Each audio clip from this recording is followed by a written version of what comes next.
I specialize in doing interpreting in mental health settings.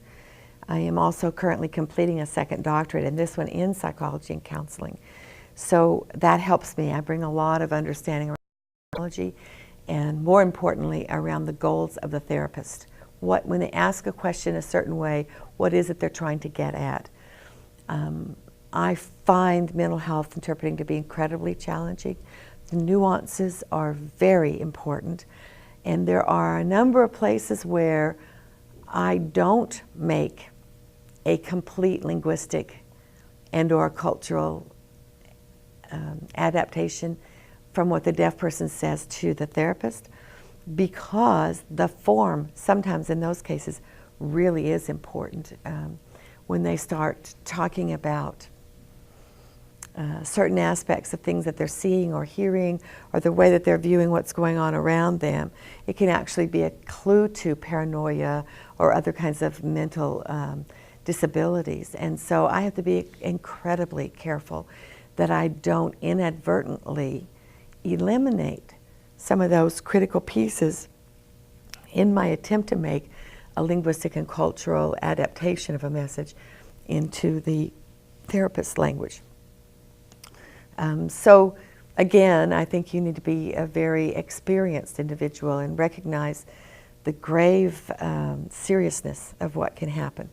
Misinterpretations can have a permanent and disastrous impact on the life of a person who's in counseling. So I take that very seriously. We have a great advantage here in British Columbia because of a program that's called the Wellbeing Program, funded by the government specifically to provide mental health services to members of the deaf, blind, and hard of hearing community. But as an interpreter working in that system, we actually get paid for time to debrief sessions with therapists.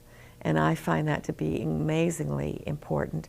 I'm in the midst of interpreting something, and I do a good interpretation, but there's something lacking in the color or the flavor or the detail.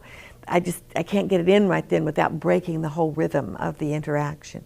So in the debriefing session, I would say something like, you remember when the client said something about picking up a gun and holding it at that person.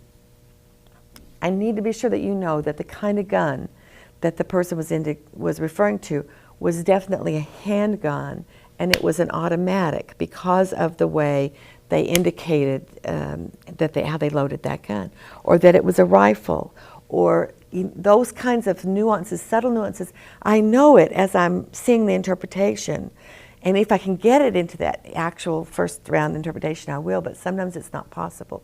So in those debriefings, I'm not talking about the client, I'm talking about the communication and the interpreting process, and anything that I felt or that the therapist felt wasn't clear or wasn't complete. So I've had therapists say to me, it seems to me that the client is much more focused and on target in terms of responding quickly to my questions. Are you seeing that same thing? And I would say, yes, I'm seeing that when I ask a question, when I asked questions today, when you asked questions and they were conveyed today, there was a pause for a momentary bit of reflection or thought, and then we had an answer.